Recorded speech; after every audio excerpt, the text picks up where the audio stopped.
تبارك الذي نزل الفرقان على عبده ليكون للعالمين نذيرا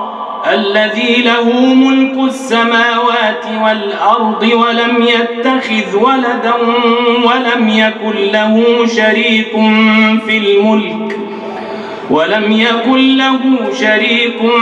في الملك وخلق كل شيء فقدره تقديرا واتخذوا من دونه آلهة لا يخلقون شيئا وهم يخلقون ولا يملكون لأنفسهم ضرا ولا نفعا ولا يملكون موتا ولا حياة ولا نشورا. وقال الذين كفروا